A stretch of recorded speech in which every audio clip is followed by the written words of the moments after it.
Hello guys, स्वागत है आपका फिर से एक नए वीडियो में। आज हम बात करते हैं एक ऐसे देश की जो तीनों तरफ से भारत से घिरा हुआ है, उत्तर से, पूर्व से और पश्चिम से।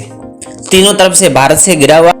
इसके पूर्वी भाग में म्यांमार और दक्षिण में बंगाल की खाड़ी, दो नदियों के डेल्टाई क्षेत्र के बीच बचा हुआ ये देश। एक तरफ से इसके गंगा नदी और दूसरी तरफ से इसके ब्रह्मपुत्र या पद्मा नदी। गंगा और ब्रह्मपुत्र नदी तंत्र के डेल्टाओं के बीच बचा हुआ ये देश जिसका नाम है बांग्लादेश। आज हम बांग्लादेश के बारे में पूरा विस्तृत रूप से अध्ययन करते हैं। बांग्लादेश के बारे में, बांग्लादेश में कितने राज्य है, बांग्लादेश में सरकार कैसी है और बांग्लादेश से किस प्रकार के परीक्षा में प्रश्न पूछे जाते हैं। तो बांग्लादेश में सबसे पहला स्टेट है रंगपुर। बांग्लादेश में कुल 7 स्टेट है, जिनमें से पहला राज्य है रंगपुर और दूसरा स्टेट है यहाँ का राजशाही। रंगपुर, राजशाही और तीसरा बांग्लादेश का तीसरा स्टेट है ढाका, जो इस बांग्लादेश की राजधानी है। तो बांग्लादेश की राजधानी हो गई ढाका। और चौथा स्टेट इस बांग्लादेश का चौथा स्टेट है सिलेट। और पांचवा राज्य यहाँ का पांचवा राज्य है चिटगंग। तो ये 5 राज्य राजशाही, रंगपुर, ढाका, सिलेट और चिटगंग। और यहाँ का छठा राज्य, इस बांग्लादेश का छठा राज्य है ब्रिसल। छठा राज्य है ब्रिसल और 7वां राज्य बांग्लादेश का है खुलना। तो ये 7 राज्यों का एक छोटा सा देश बांग्लादेश विश्व पटल पर देखते हैं तब ये विश्व के मानचित्र में बहुत छोटा सा नजर आता है। अब हम देखते हैं बांग्लादेश के भारत के कौन कौन से राज्य हैं जो बांग्लादेश से सीमा लगाते हैं। तो भारत का सबसे पहला राज्य जो सबसे अधिक सीमा लगाता है बांग्लादेश से वो है पश्चिमी बंगाल यानी वेस्ट बंगाल, जो 2216.70 किलोमीटर की सीमा लगाता है। यानी 2216.70 किलोमीटर की सीमा अकेला पश्चिमी बंगाल बांग्लादेश से लगाता है। दूसरा राज्य है असम।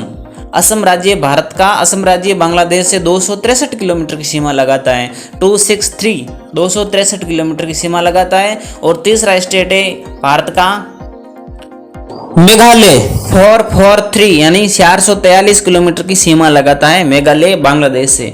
भारत का चौथा राज्य है त्रिपुरा, जो बांग्लादेश से टचिंग है और बांग्लादेश से ये त्रिपुरा 856 किलोमीटर की सीमा लगाता है। 856 किलोमीटर की सीमा लगाता है। और भारत का 5वां राज्य जो बांग्लादेश से सीमा लगाता है और वो है मिजोरम, 318 किलोमीटर की सीमा लगाता है। ये भारत के 5 राज्य बांग्लादेश से सीमा लगाते थे। अब हम बात करते हैं बांग्लादेश का क्षेत्रफल कितना है, बांग्लादेश में कैसी जनसंख्या है, कितनी जनसंख्या है, बांग्लादेश का पीएम कौन था सबसे पहला, इन सब के बारे में हम बात करते हैं।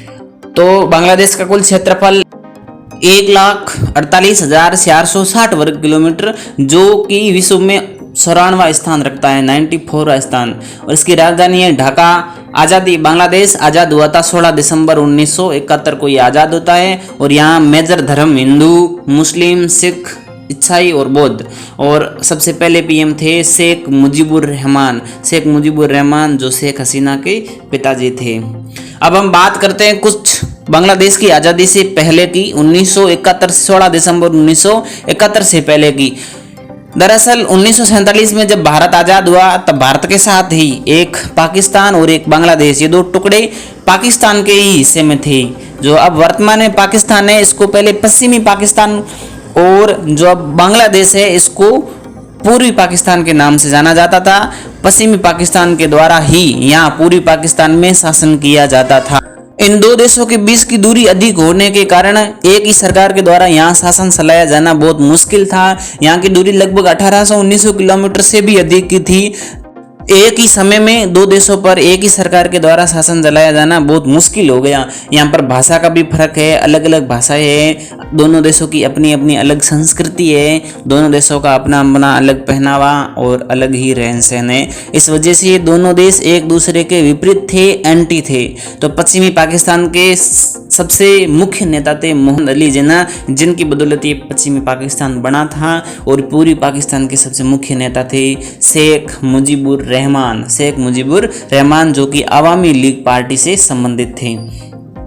अब हम बात करते हैं पूरी पाकिस्तान से बांग्लादेश कैसे बना। पूरी पाकिस्तान से बांग्लादेश तक का सफर, इसमें कुछ पॉइंट्स है। पहला पॉइंट, उर्दू भाषा को राजभाषा बनाया जाना। उर्दू भाषा पश्चिमी पाकिस्तान के द्वारा उर्दू भाषा को 1948 में राजकाज की भाषा बना दिया गया और ये पश्चिमी पाकिस्तान के द्वारा पूरी पाकिस्तान पर भी ये भाषा थोप दी गई, जिससे यहाँ के लोग बोलचाल में भी लोगों को दिक्कत आने लग गई, क्योंकि वे लोग पहले बंगाली भाषा बोलते थे, फिर इनके द्वारा उर्दू भाषा का इस्तेमाल किया जाने लगा, जिससे यहाँ के लोग उर्दू को एक असहज भाषा मानने लग गई। सारा काम उर्दू में होने से यहाँ के लोग पश्चिमी पाकिस्तान के विपरीत हो गए थे। दूसरा मेजर कारण था भीषण चक्रवात भोला का कहर। 1970 में पूरी पाकिस्तान यानी बांग्लादेश में एक भीषण चक्रवात भोला आता है, जो कि पूरी पाकिस्तान यानी बांग्लादेश को पूरी तरह से तबाह कर देता है। इस चक्रवात की वजह से लगभग यहाँ 3 से 5 लाख तक लोग मारे जाते हैं। 3 से 5 लाख तक जनहानि होती है। फिर भी पश्चिमी पाकिस्तान के द्वारा इन लोगों को कोई भी रिलीफ यानी कोई भी सहायताएं नहीं दी जाती है, जिससे यहाँ के लोगों में सरकार के प्रति बहुत ज़्यादा रोष उत्पन्न हो जाता है, बहुत ज़्यादा ये विरोध करने लग जाते हैं। ये 2 मेजर पॉइंट्स थे बांग्लादेश बनने की। और तीसरा पॉइंट था 1970 के पाकिस्तान चुनाव परिणाम। 1970 में ही पाकिस्तान में चुनाव परिणाम होते हैं, जिसमें क्या होता है कि शेख मुजीबुर रहमान की जो पार्टी है अवामी लीग, वो जीत जाती है, उनको अधिक सीटें मिलती है, जिससे ये जीत जाती है। और इनके जीतने से पश्चिमी पाकिस्तान के जितने भी लोग थे, पश्चिमी पाकिस्तान की सरकार थी, वो इन्हें स्वीकार नहीं करते हैं। वो कहते हैं कि आप चुनाव भले ही जीत गए हो, लेकिन जैसा हम चाहेंगे वैसा ही होगा। इन सब के होते हुए देख शेख मुजीबुर रहमान 7 मार्च 1971 को एक अलग से बांग्लादेश बनाने की घोषणा कर देते हैं। वो कहते हैं कि हम अलग से ही अपना देश बना लेंगे, आपको जो करना है वो करिए।